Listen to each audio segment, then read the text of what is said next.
ಪಡುಬಿದ್ರೆಯ ಬಂಟರ ಸಂಘದ ವತಿಯಿಂದ ಕೊರೋನಾ ವಿರುದ್ಧದ ಸೇನಾನಿಗಳೆಂದೇ ಬಿಂಬಿತವಾಗಿರುವಂತಹ ಪೊಲೀಸ್ ಇಲಾಖೆ ಸಹಿತ ವಿವಿಧ ಇಲಾಖಾ ಸಿಬ್ಬಂದಿಗಳನ್ನು ಅಭಿನಂದಿಸಿದ್ದಾರೆ। ಈ ಸಂದರ್ಭ ಮಾತನಾಡಿದ ಪಡುಬಿದ್ರೆ ಬಂಟರ ಸಂಘದ ಅಧ್ಯಕ್ಷ ಬೆಳಪು ದೇವಿ ಪ್ರಸಾದ್ ಶೆಟ್ಟಿ ಅವರು, ಈ ಮಾರಕ ಕೊರೋನಾ ವೈರಸ್ ವಿರುದ್ಧ ಹೋರಾಟದಲ್ಲಿ ತಮ್ಮ ಕುಟುಂಬದಿಂದ ದೂರವಿದ್ದು ನಮಗಾಗಿ ಬೀದಿಯಲ್ಲಿರುವ ಪೊಲೀಸ್ ಇಲಾಖೆ, ಆಶಾ ಕಾರ್ಯಕರ್ತೆಯರು, ವೈದ್ಯಕೀಯ ಸಿಬ್ಬಂದಿಗಳು, ಹೋಂಗಾರ್ಡ್ಗಳು, ಸ್ವಚ್ಛತಾ ಸಿಬ್ಬಂದಿಗಳು ಸಹಿತ ಪತ್ರಕರ್ತರನ್ನ ಅಭಿನಂದಿಸುವುದು ನಮ್ಮ ಕರ್ತವ್ಯವಾಗಿದೆ ಎಂದರು। ಸನ್ಮಾನ ಸ್ವೀಕರಿಸಿ ಮಾತನಾಡಿದ ಪಡುಬಿದ್ರೆ ಎಸ್ಐ ಸುಬ್ಬಣ್ಣ ಅವರು, ನನಗೆ ನೀಡಿದ ಸನ್ಮಾನ ಇದು ಸಲ್ಲಬೇಕಾಗಿದ್ದು ನಮ್ಮ ಠಾಣಾ ವ್ಯಾಪ್ತಿಯ ಜನತೆಗೆ ನಮ್ಮ ಮಾತಿಗೆ ಎದುರಾಡದೆ ಕಾನೂನುಬದ್ಧವಾಗಿ ವ್ಯವಹರಿಸಿದ್ರಿಂದ ನಮಗೆ ಕರ್ತವ್ಯ ನಿರ್ವಹಿಸಲು ಸಾಧ್ಯವಾಯಿತು। ಮುಂದಿನ ದಿನದಲ್ಲೂ ಜನರ ಸಹಕಾರ ಇರಲೆಂದು ವಿನಂತಿಸಿದರು।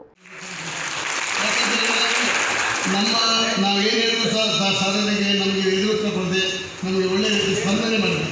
ಅದೇ ರೀತಿ ಈ ಪಾದಾಯನ್ನು ಕೂಡ ಹಾಗೆ ನಮ್ಮನ್ನು ಅಟ್ಯಾಕ್ ಮಾಡಿದರೆ ಈ ಥರ ಕಂಟ್ರೋಲ್ ಬರಲಿ ಸಾಧ್ಯವೇ ಇಲ್ಲ। ಯಾಕಂದರೆ ನಮ್ಮ ಮೇಲಿರು ನಮ್ಮ ಪೊಲೀಸು ನಮ್ಮ ಕಾರ್ಯಕರ್ತರಲ್ಲ, ಮೇಲಾಗಿ ನಮ್ಮ ಸಾರ್ವಜನಿಕ ನಮ್ಮ ಮಾತಿಗೆ ಹೋಗ್ಬಿಟ್ಟು ಶಿಸ್ತಿನಿಂದ ಈ ನಮ್ಮ ಪಡುಬಿದ್ರೆ ಅಂತೂ ನಮ್ಮ ಉಡುಪಿ ಜಿಲ್ಲೆಯಲ್ಲಿ ಒಂದು 3 ಕೇಸ್ ರಿಪೋರ್ಟ್ ಆಗಿದೆ, ಅದು 3 ಇದಾಗಿದೆ, ನಮ್ಮಲ್ಲಿ ಯಾವುದೇ ಕೇಸ್ ಇಲ್ಲ। ಅದಕ್ಕಾಗಿ ನಾವು ಕಟ್ಟುನಿಟ್ಟಾಗಿ ನಾವು ಗಡಿಯಲ್ಲಿ ನಾವು ಈಗ ಕರ್ತವ್ಯ ನಿರ್ವಹಿಸ್ತಿದ್ದೇವೆ, ನಮ್ಮಲ್ಲಿ ಅಂಥದ್ದಾಗಬಾರ್ದು ಅಂತೇಳಿ।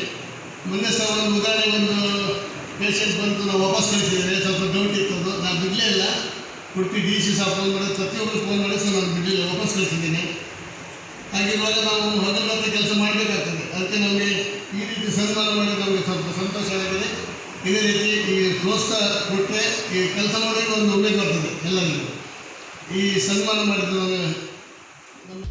ಈ ಸಂದರ್ಭ ಪಡುಬಿದ್ರೆ ಎಸ್ಐ ಸುಬ್ಬಣ್ಣ, ಜಿಲ್ಲಾ ಪಂಚಾಯತ್ ಉಪಾಧ್ಯಕ್ಷ ಶೀಲಾ ಶೆಟ್ಟಿ, ತಾಲೂಕು ಪಂಚಾಯತ್ ಸದಸ್ಯೆ ನೀತಾ ಗುರುರಾಜ್, ಪತ್ರಕರ್ತ ರಾಮಚಂದ್ರ ಆಚಾರ್, ರವಿ ಶೆಟ್ಟಿ, ದಮಯಂತಿ ಅಮೀನ್, ವೈದ್ಯ ಬೇಬಿ ರಾವ್ ವೇದಿಕೆಯಲ್ಲಿದ್ದರು।